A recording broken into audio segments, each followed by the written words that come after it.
Messages. Nothing but junk mail and overdue bills to keep me company. Seems nobody wants to hire a real private dick anymore. A professional like me. A guy who does the detective work nobody else wants to do. A guy who wears hats and walks around in a black and white world. I began contemplating a more profitable line of work, like politics. We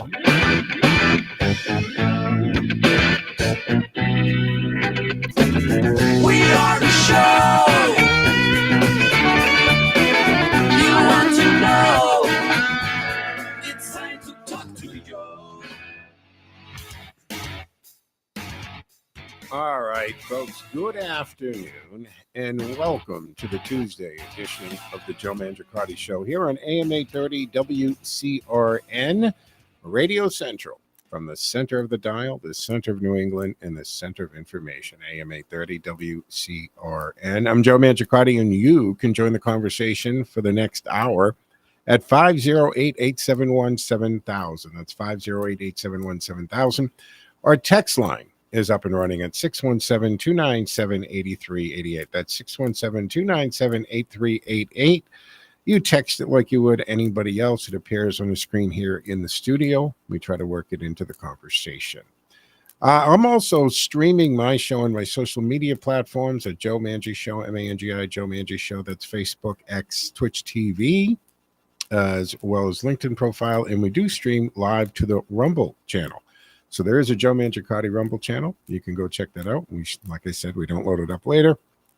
It's all in real time, but you can watch anytime past shows too at Twitch TV. That's a streaming channel on your Roku, your Fire Stick, your smart TV. That's Twitch TV, which just acquired the AUN TV network, but that doesn't really apply to us. There's about 12 terrestrial towers, but they're all in the Northwest, Nevada to Oregon, Northern California, and stuff like that.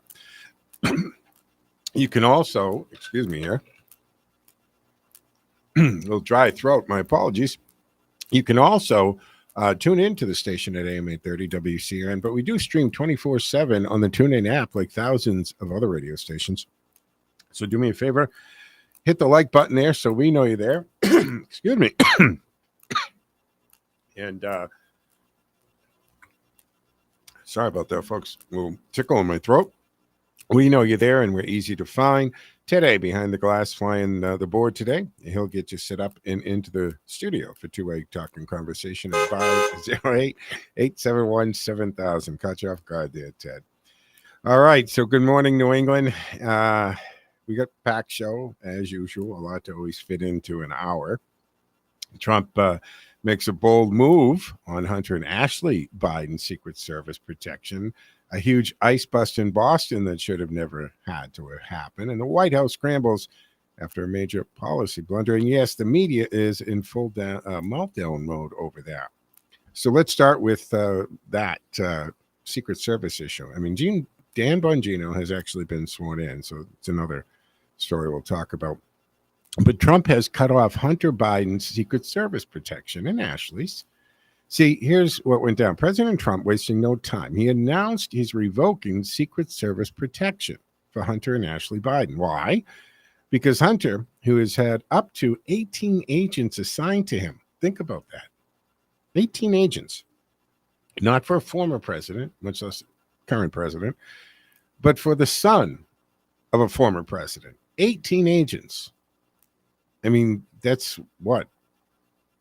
$1 million in salary just to keep those people going. The transportation. Anyway, you get it, man. 18 agents.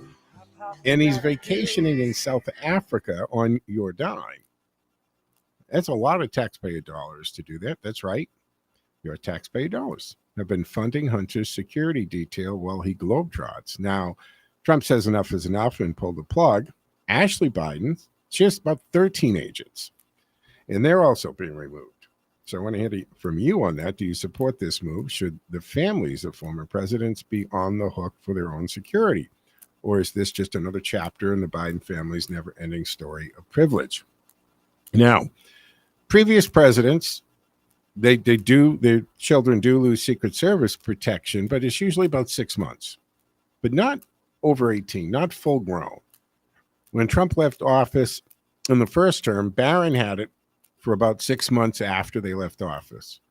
But, you know, the 40-year-old kids, Junior and Eric, and no, they didn't. Plus, Trump and the Trump family has always had private security for decades. They've had their own.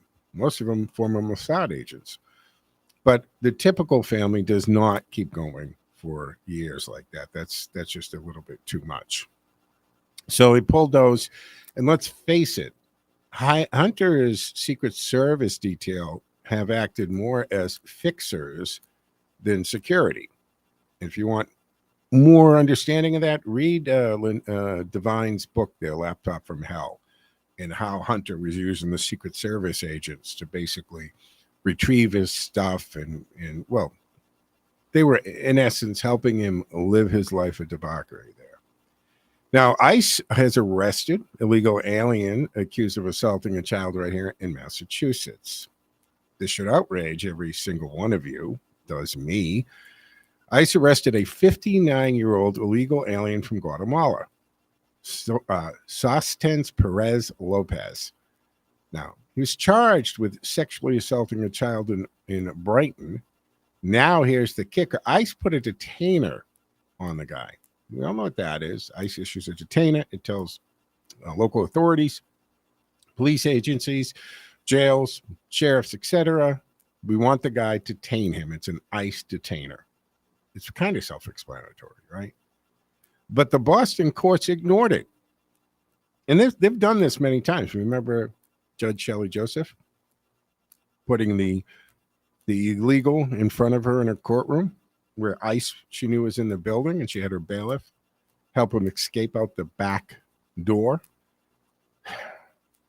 So the courts ignored it, and they released him on bail. Now, despite the fact that he was an illegal alien accused of assaulting a child, this is exactly why the soft on crime sanctuary city policies do not work. I don't even like saying the phrase sanctuary city. It's not a thing. I mean, it's a thing in their minds, but there isn't such thing. I mean, these councils, city councils like Worcester, didn't they just do a sanctuary city for trans? What does that mean? It's just showboating. It's just signal virtuing. It's not actually a thing. It has no teeth, it has no mechanism. But thank God ICE tracked this guy down. But how many others are still out there?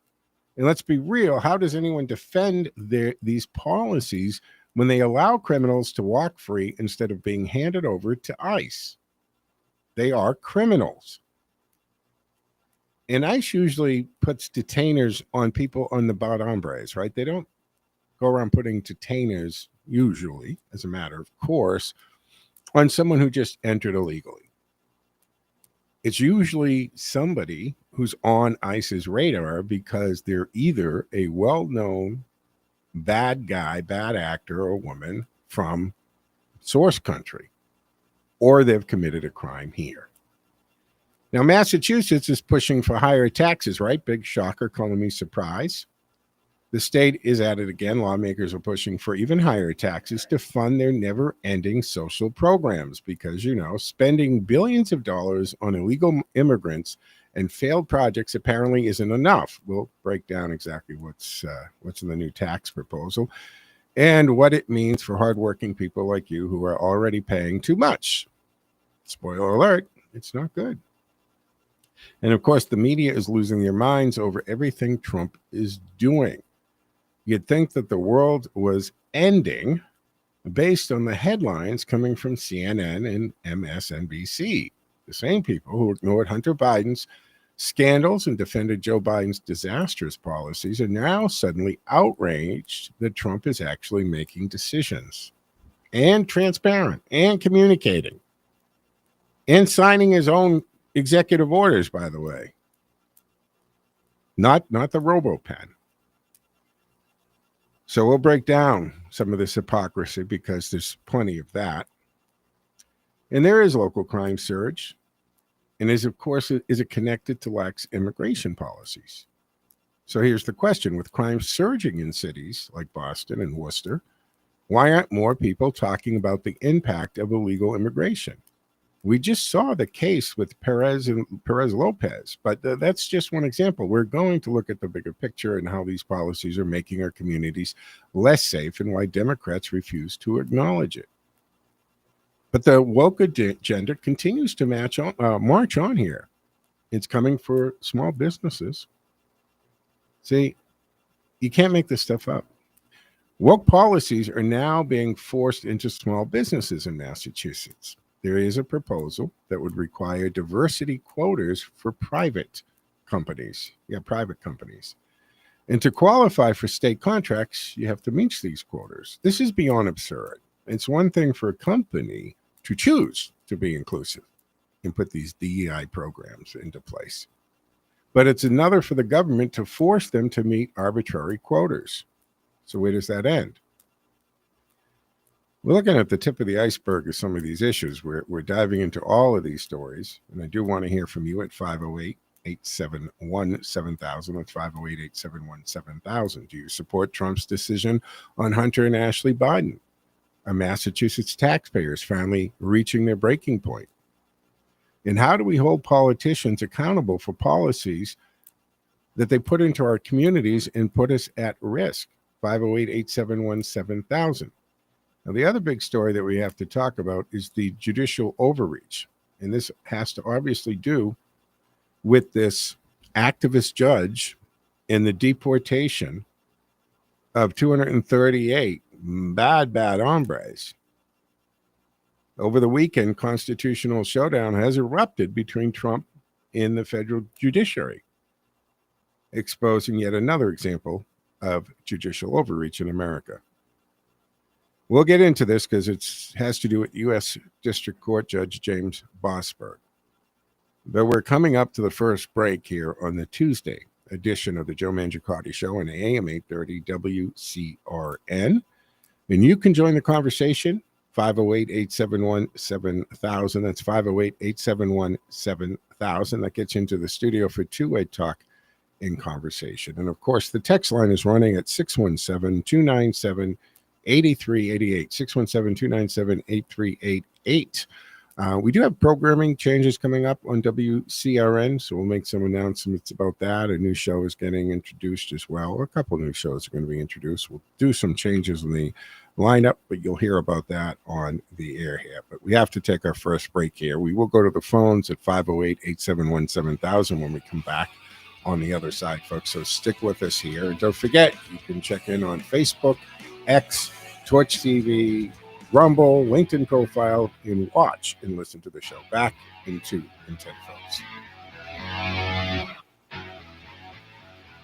Looking for guidance as you face a future on Social Security? It's hard to figure out on your own. The MedicareAdvisors.com is a completely independent insurance agency specializing in Medicare insurance planning. We work with the top insurance companies so we can offer our clients the best coverage for them. We design plans with a focus on low costs, which we combine with personalized insurance advice aimed at helping our clients make better informed decisions. Russ Swallow is a certified senior advisor and a licensed insurance advisor. He's been helping clients with their health insurance needs since 1970. And after a failed attempt at retirement, he created the Medicare Advisors in 2014. Russ concluded that since Medicare is health insurance, he might as well put his almost 50 years of health insurance experience to good use, as 75,000 people reach age 65 in Massachusetts every year, and they can use some help. Call Russ today at 508-831-0805. Put his years of personal experience to work for you as you try to unravel the complexities of Social Security. Perner Logging and Land Clearing. Fully equipped with state-of-the-art equipment to handle all of your lot and land clearing needs, whether it's 1 acre or 100. They regularly service customers in the local area and will travel to neighboring communities and beyond to get the job done. Now, whether you're doing new construction, renovations, or clearing land for a new development, the Perner Logging and Land Clearing team of experienced personnel makes small or large jobs run efficiently, giving them the ability to always keep the competitive edge.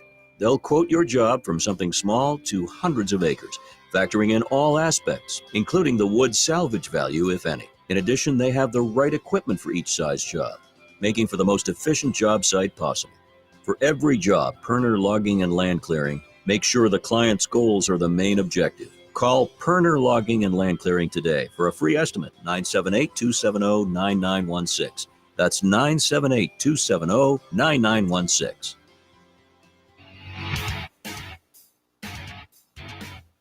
All right, folks, welcome back to the second segment of the Tuesday afternoon edition of the Joe Mangiacotti Show here on AM 830 WCRN, where you can join the conversation at 508-871-7000.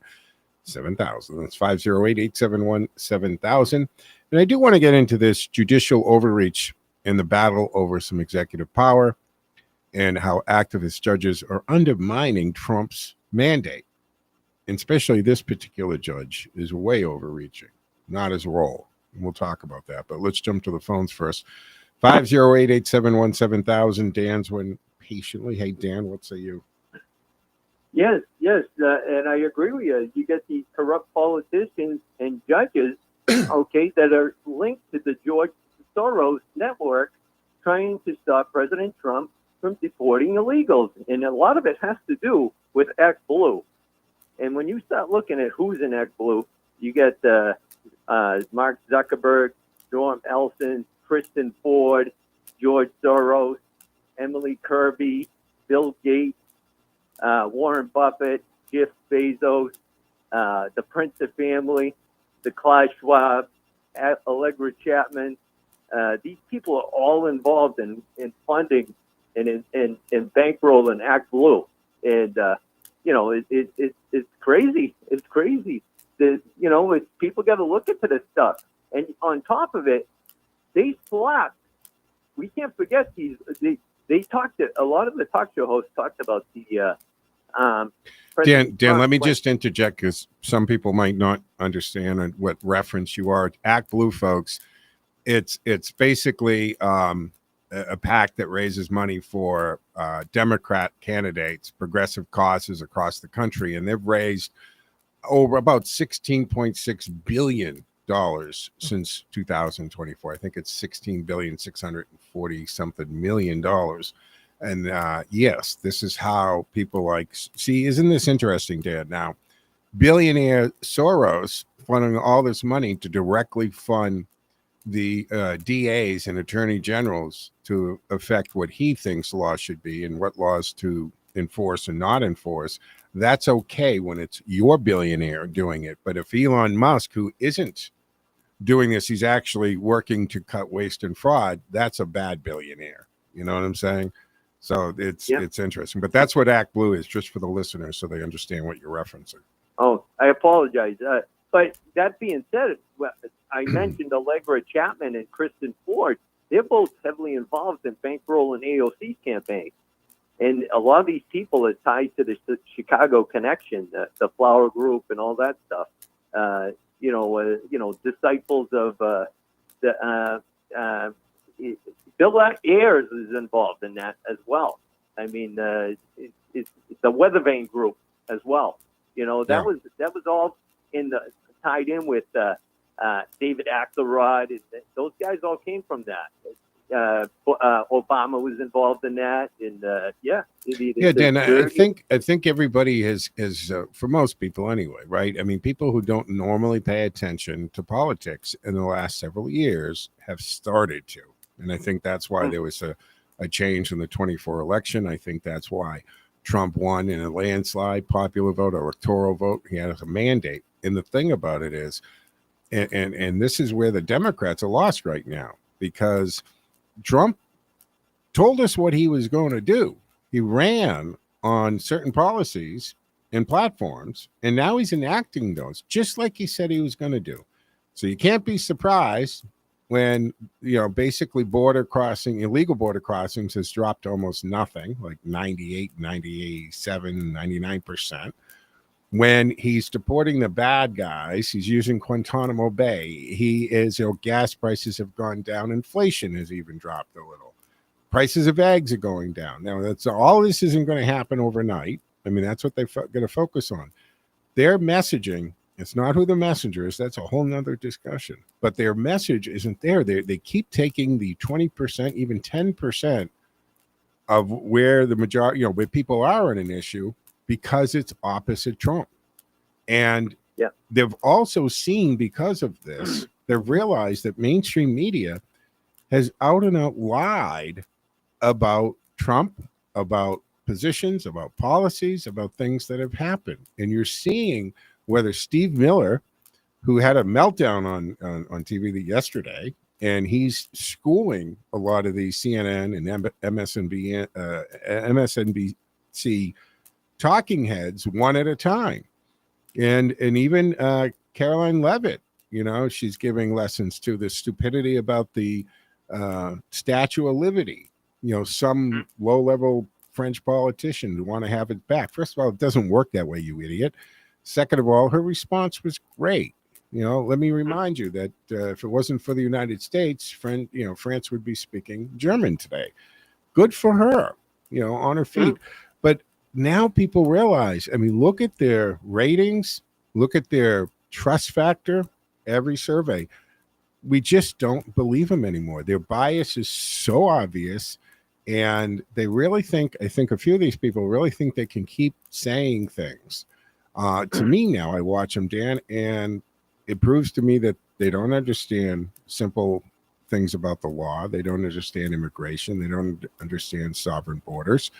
They don't understand why it is Trump won so overhandedly. They just don't get it yet. So that's all part of that swamp in that incestual minefield that is the DC bubble. And you're absolutely right. And the tariffs have driven interest rates down, and the mortgage rates, because the rates went down, they're up 11%. And it's the mortgage rates, the people applying for mortgages have gone up in the last 6 weeks consecutive. Yeah. Oil rate, the oil barrel for oil is down $10. Gas is at its lowest in 3 years. Trump is winning, and you're right about the Democrats. They're defecting. If you look in February 22, in New Hampshire, we had 768 Republicans, and we had 276,206 Democrats. Well, the Republican Party grew 49,453 from there till November 24th, till Election Day. There's 325,221 Republicans in New Hampshire now. They grew 49,453. The Democrat Party only grew 870. Okay, so how did Trump lose New Hampshire? It goes back to these rigged elections. And what I wanted to say too is they talk about the liberal judges, voting for birthright, trying to screw Trump and slap the injunction on him on the birthright citizenship. One, it was Mass, Maryland, and New Hampshire, and one other state. I don't recall the state, but the one in New Hampshire is a judge, Joseph LaPlante, that was put in by Bush Jr. And he was put in 2007. This is the same judge when they left the RNC chair, Chris Ager left the primary open, and the dirty Secretary of State, the cutoff date to switch party was the first Wednesday in June, and he extended it 4 extra months to the first Wednesday in October. It was illegal. When we found out about that, what was going on, just in October of that year, 3,542 Democrats swapped to undeclared to vote in the presidential primary for Nikki Haley. And we, my friends, brought this to court. And who was the judge who ruled against us? Because what they did was illegal. You can't move the goalpost. And it was Joseph LaPlante, the Bush judge, who screwed us. Well, I got to tell you, Dan. This is the whole thing about. But I'm going to get into this with judges and the overreach, and I think we can look. And thank you for the call. I appreciate it. And I think what we can derive from this is that we're constantly seeing whether it's Judge Marchant, who shouldn't even have been sitting on that, or in this case here that I'm going to get into. Again, Dan, thank you for the call. Appreciate it. Again, 508-871-7000 to join the conversation. And what I'm saying about this is Trump's Okay, so we have this if you didn't get this whole thing, I talked about it yesterday. It's all over the news, right? But we have this district judge, James Bosberg. Now, he is known as an activist judge with a history of anti-Trump rulings who attempted to block the deportation of alleged, well, they're not alleged terrorists. I mean, the articles that say they're just wrong. They're illegally here. And then a lot of them have, for the record, they have bad criminal histories in the countries that they're sourced from. They've committed heinous crimes while here. But you got to understand, because it doesn't seem like the media wants it, and they actually say things on air to the contrary, but it is a crime to illegally enter the country. So they're already a criminal right there, folks. Before they rape a person or commit a sexual assault or do extortion or any of the things that they're accused of. They're also members of this Trans-Aragua gang, which is an international syndicate, and they're operating in America. And the State Department, who is led by the Secretary of State, Marco Rubio, the State Department can revoke your and not that these guys had green cards or anything, but for the record, because there's this question also about this Brown University doctor. Look, and the Columbia student, which is with air quotes because he's 31 years old. But the point is, the State Department doesn't have to give you a visa to travel here if they think that you're associated with any anti-American activity or organizations, and they can revoke it at any time as well. You are a guest in this country.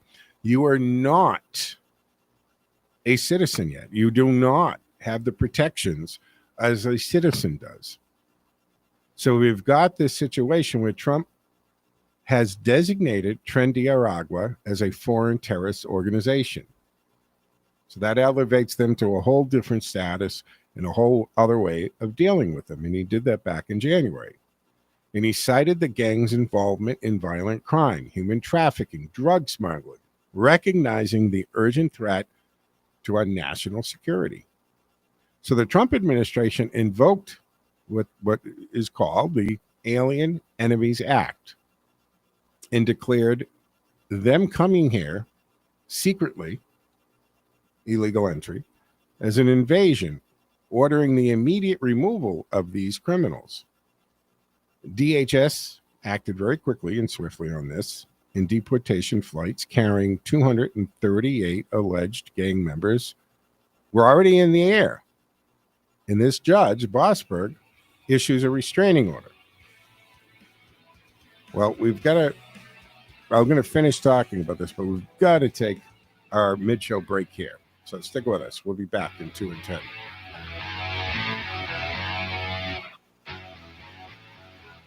Time now for the forecast from the Boston Independence Group Weather Center. Call Jerry Doherty today at 877-772-1776. Retirement is within reach. I'm meteorologist Sherry Spear, and here's the latest Boston 25 weather on Radio 830 WCRN. We are looking real good this afternoon. Partly to mostly sunny skies with mid and upper 50s inland. At the coastline, there's going to be a little more cloud cover. It's going to be a little cooler. In fact, temperatures today will be stuck in the 40s down across Cape Cod. But for the day tomorrow, we've got more warm weather, especially inland. You're going to find temperatures in the upper 50s again under mostly sunny skies. I'm meteorologist Sherry Spear, and you can hear Boston 25 live for the morning drive weekdays on AM 830 WCRN.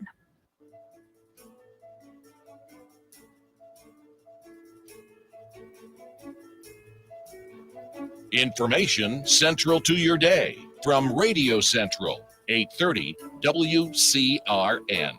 Looking for guidance as you face a future on Social Security? It's hard to figure out on your own. The MedicareAdvisors.com is a completely independent insurance agency specializing in Medicare insurance planning. We work with the top insurance companies so we can offer our clients the best coverage for them. We design plans with a focus on low costs, which we combine with personalized insurance advice aimed at helping our clients make better informed decisions. Russ Swallow is a certified senior advisor and a licensed insurance advisor. He's been helping clients with their health insurance needs since 1970. And after a failed attempt at retirement, he created the Medicare Advisors in 2014. Russ concluded that since Medicare is health insurance, he might as well put his almost 50 years of health insurance experience to good use, as 75,000 people reach age 65 in Massachusetts every year, and they can use some help. Call Russ today at 508-831-0805. Put his years of personal experience to work for you as you try to unravel the complexities of Social Security. All right, folks, welcome back to the second half of the Tuesday edition of the Joe Mangiacotti Show on AM 830 WCRN. So to finish my thought on this real quick, folks, so DHS worked quickly, swiftly, came in, 238 gang members. This judge, Bossberg, he puts a restraining order, but it couldn't take effect. See, the left and the mainstream, they're predictably erupting over this, and they're falsely claiming that Trump ignored this judge's order. And of course, the Trump administration lawyers are questioning it's not really within the scope of his authority anyway. But the truth is, Trump acted fully within his constitutional authority as the nation's chief executive and, of course, commander-in-chief. And despite this media hysteria, Trump did not ignore or disobey the judicial order. He simply executed his lawful authority before the court's intervention could take effect.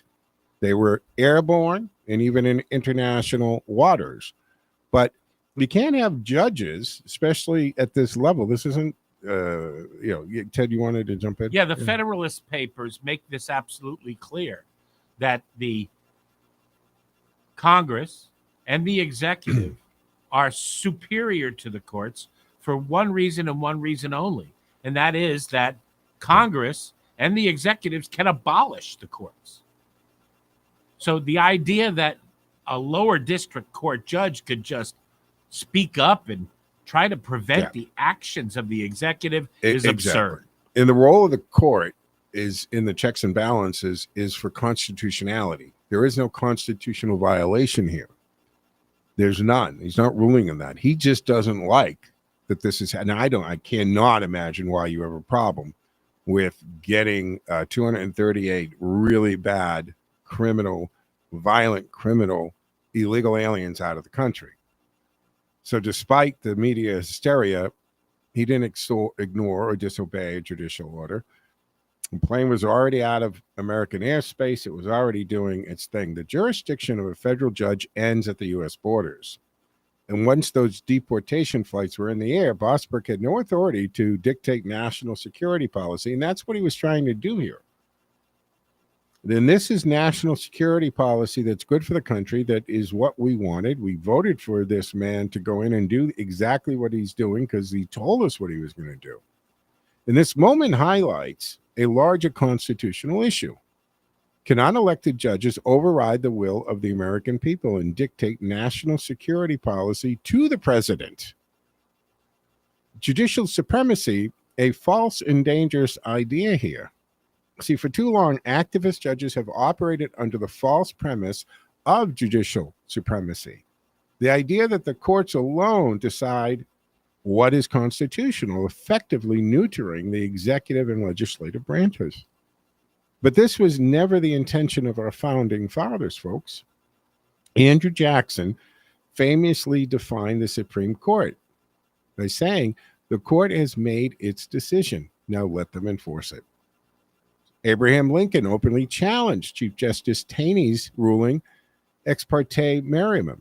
Now, Trump is facing the same battle against judiciary that has overstepped its bounds, its authorities, its scope.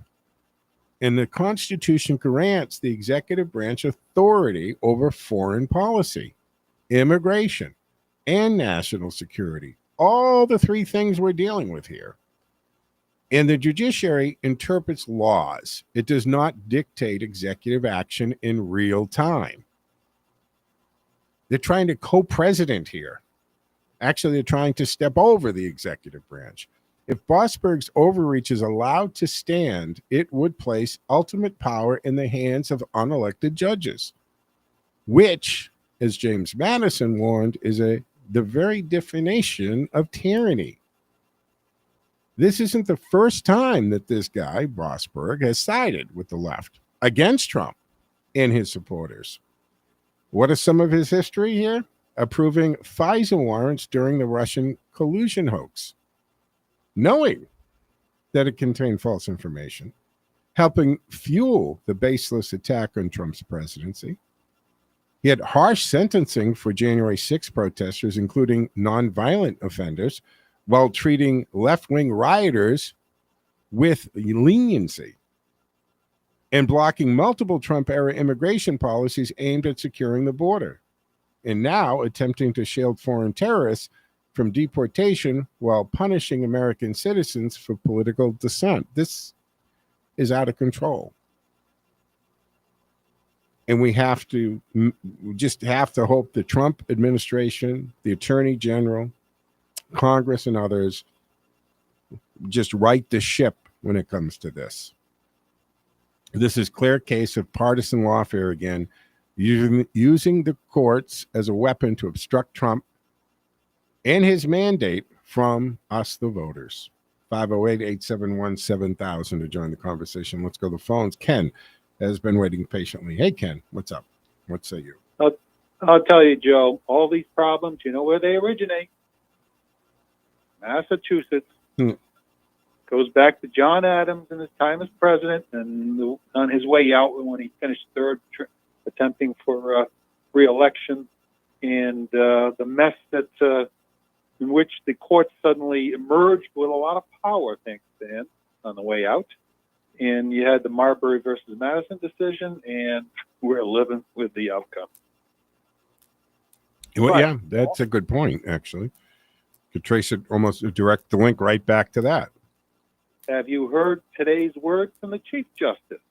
No. What's the word of the day?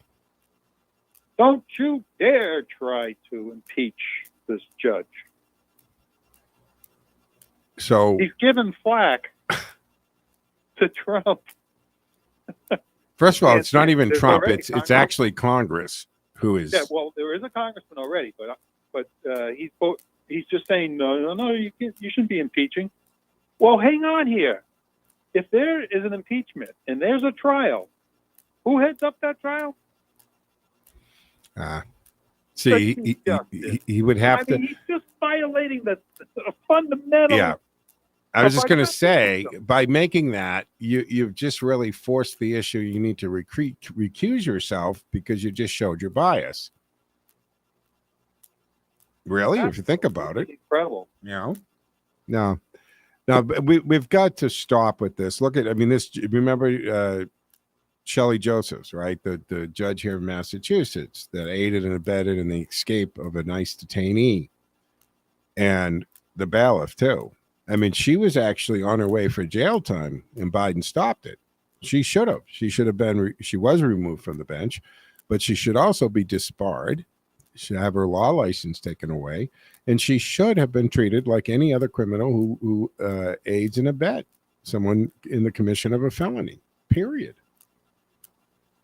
And I argue, people say, well, they're judge. Ken, they should be held to a higher standard. Judge and lawyers know the law in their offices of the court. If anything, there's no excuse for their criminal behavior.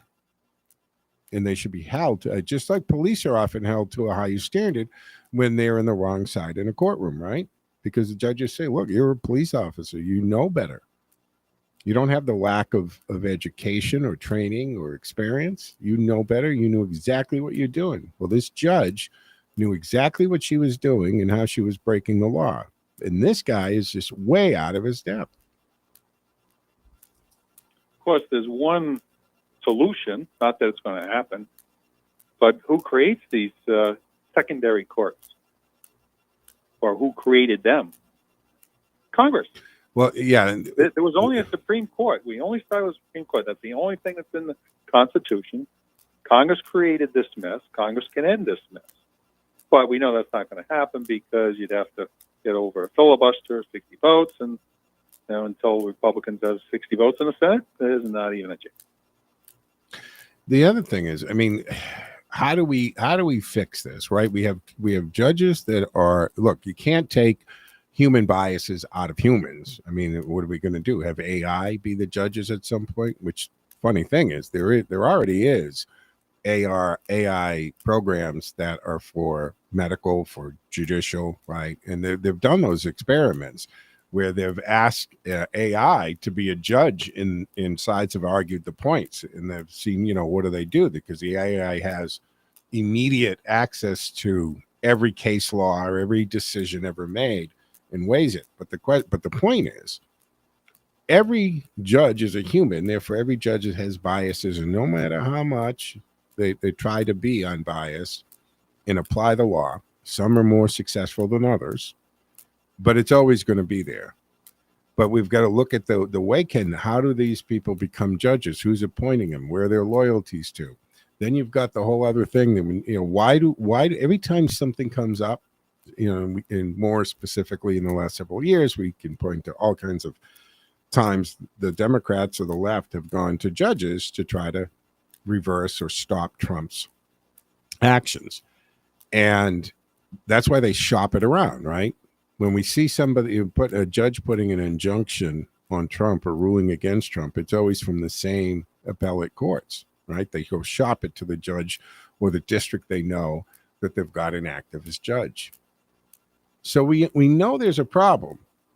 We've recognized that this is a problem. The question is, how do we fix this problem? We have history. There have been 3 presidents who have pushed back on the judiciary. And interestingly, all 3 of them were Democrats. Yeah. We're talking Thomas Jefferson, Andrew Jackson, and FDR. So literally... Of course, that was a very different Democratic Party in their day. Yeah, but here's the point.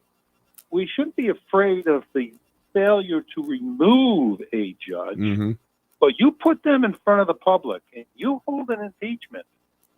I don't think it's going to be anybody else messing around anymore. Yeah. Shining the light on is what's needed. Exactly. Like every other time that we have corruption and biases, it's the light of day is the disinfectant. Absolutely. And there's also, I think, in some cases we have panels too, right?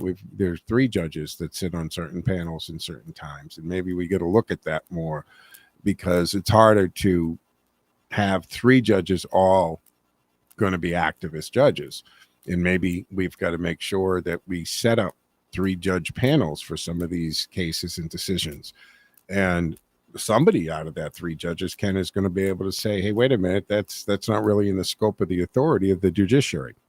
All right, Ken, I got to hold you there because we're against the clock. Thank you for the call. Always greatly appreciated, of course. 508-871-7000 to join the conversation, folks. 508-871-7000 to join the conversation. 617-297-8388. That is our text line. Lines are open and available there. I got to take the fourth and final break here, and actually third break, 4th final segment. Stick with us. Back in 2 and 10.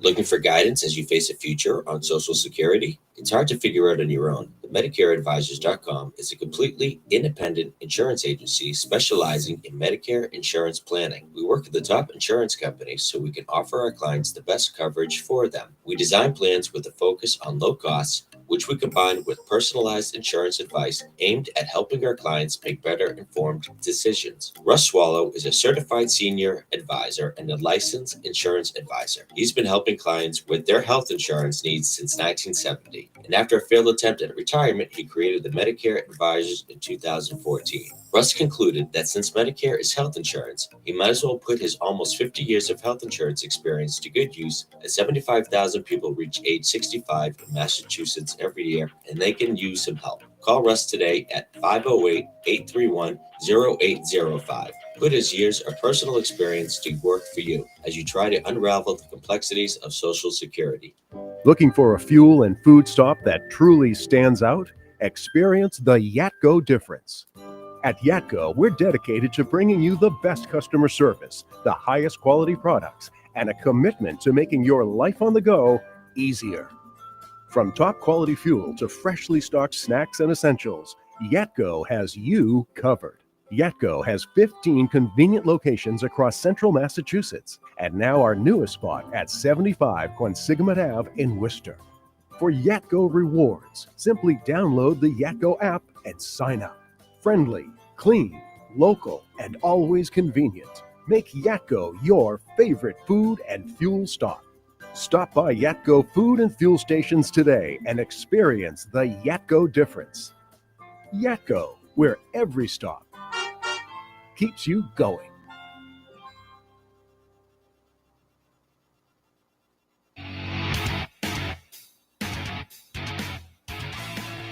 All right, folks, welcome back here to the fourth and final segment on the Tuesday afternoon edition of the Joe Mangiacotti Show on AM 830 WCRN.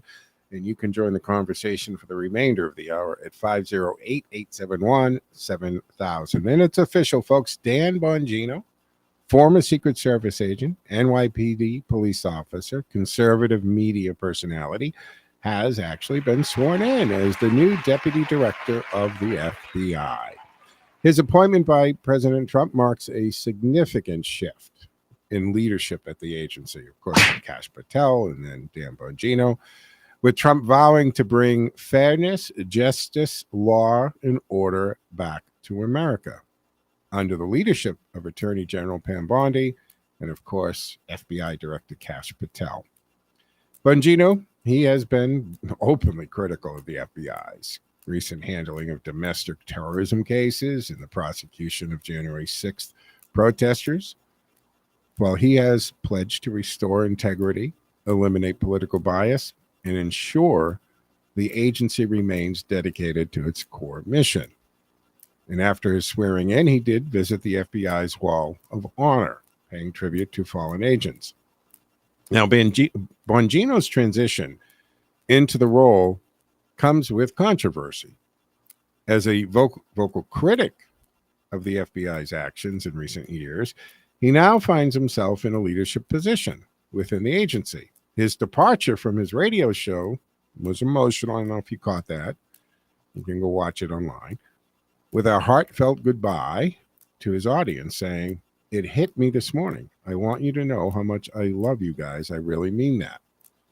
Now, last year he made $4.9 million. And his salary as deputy director is a little less in the $220,000 or $30,000 range.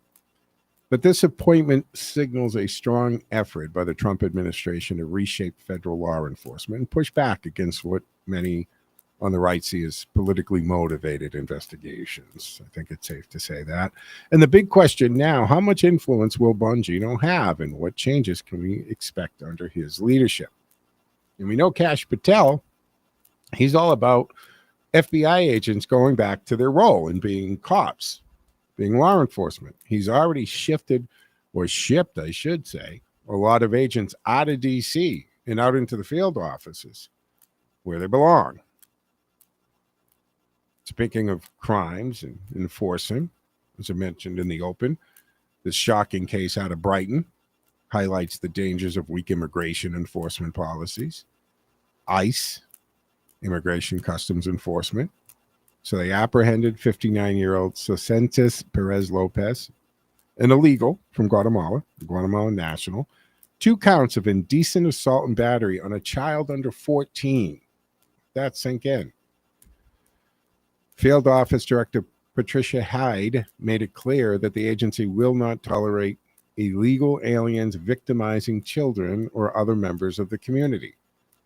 Perez Lopez entered the U.S. illegally at an unknown time, place, and without any inspection, demonstrating the failure of border security measures to prevent dangerous individuals from slipping in to the country. ICE first lodged an immigration detainer against him in November of 24.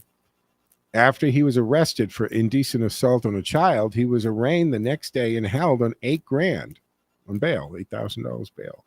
But in a reckless move, Boston Municipal Court ignored ICE's detainer request and released Perez on bail on December 12th.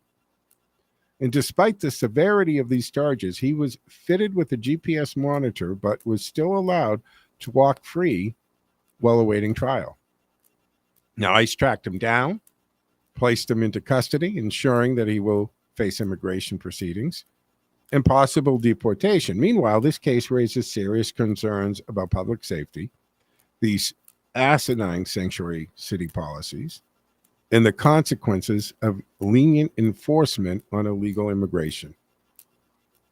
How many people have got to be hurt, violently hurt, before we start deciding that we have to do what we have to do to stop the entering, and once they're in here, detain, and then eject them from the country? This isn't a video game that if you get over the border, you get points and all kinds. You are illegally here. And Kristi Noem's running a PSA, I guess you could call it, not really a commercial.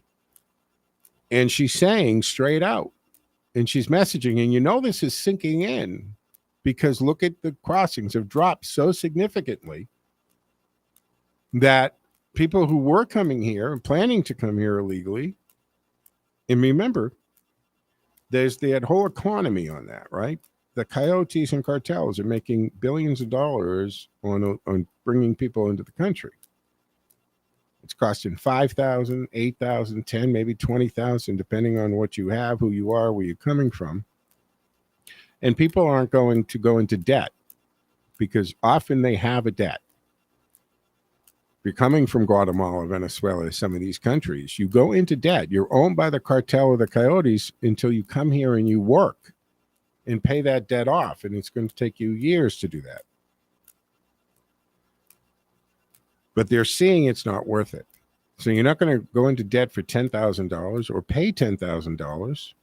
And when you get over the border, instead of Biden giving you all kinds of benefits and housing you and feeding you and all of that was going on, you're going to be detained, rightfully detained, in a detention center, and then deported. Now, if you claim asylum, again, and I really wish that more of these talking heads would push back when somebody is saying, well, they were seeking asylum. They're just seeking asylum. Take some of these countries. They got to travel through 2 or 3 countries, right? Venezuela, Colombia, Mexico, to get to the United States. If you travel through 3 countries to get here, you can't get to our border and claim asylum because you could have taken safe port at any of those ports. In seeking asylum, you're supposed to seek asylum at the first safe port you reach. Well, you can't travel through 3 countries and then claim asylum at the United States. What you really want is to be in the United States. And I get that. I would too. That's why most people who have lived in other countries from their source country get denied.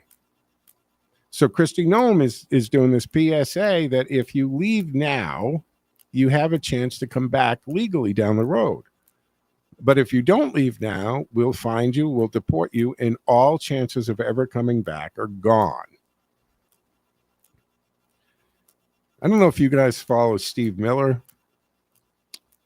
He had a little bit of a meltdown, right, yesterday, fiery meltdown on Fox News. He was defending Trump's proposal to use wartime authority for this program of mass deportation. So during an interview with The Story, that's Martha McCollum's show, Miller was asked about MSNBC legal analyst Andrew Weissman's argument that invoking an 18th century wartime law for deportations would it hold up legally. I know I addressed this yesterday a little bit. It doesn't matter how old the law is. If the law is ineffective, or then we should be removing it through the proper channels of removing a law from the books. But a law isn't as powerful as, tied to the number of times you enforce it. This is an asinine argument. Or that it's too old to use. It doesn't get fragile with age. This is just an absolute asinine argument. Rather than addressing legal concerns, Miller launched into this very aggressive tirade, and he called Weissman a moron, a fool, a degenerate, He accused Weissman, who was a prosecutor, remember this, on Robert Mueller's Russia investigation, of leading a coup against Trump. And Miller's rant escalated further, right, claiming Weissman should feel eternal shame for his role in Mueller's probe. And Miller's reaction raises key questions about Trump's immigration policies and their legal feasibility, as well as the ongoing battle over Trump-era narrative surrounding the whole Mueller investigation, too, by the way. But using a law that's on the books is perfectly legal and fine. This attacking the law makes no sense.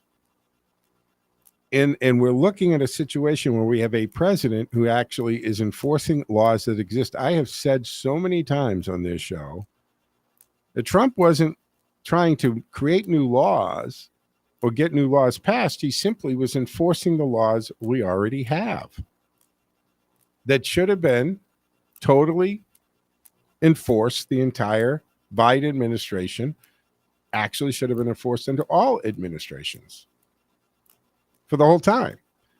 But it was Biden and again, Biden wasn't making these decisions. He wasn't even aware of 90% of what was going on, right? That's why we have this whole Robert Penn issue now. And Trump saying, hey, all those pardons, especially the ones he did the day before, the 19th of January, I'm going to vacate them. Because they were signed, someone else had them signed with the Robert Penn.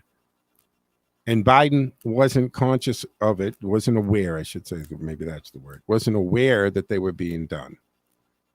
And he certainly couldn't talk to you about any of those. There were thousands of pardons given in the 11th hour here. So this is a good question. This is going to be, I think there's a lot of legal argument and legal precedent for vacating those pardons.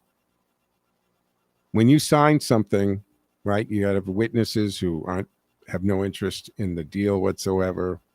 They're of legal age, sound mind, and you, like when you execute your will, you have to be of sound mind and know what you're doing. So back to Bossberg's track record, not great. Overreaching here, folks. But this is going to wrap up the Tuesday edition of the Joe Mangiacotti Show on AM 830 WCRN. Frankie Boyer comes up next here on AM 830 WCRN. I'll back tomorrow afternoon at 1 o'clock. Follow me on social media programs or platforms, I should say, at Joe Mangi Show, MANGI. All right, folks, have a great day. Joe out.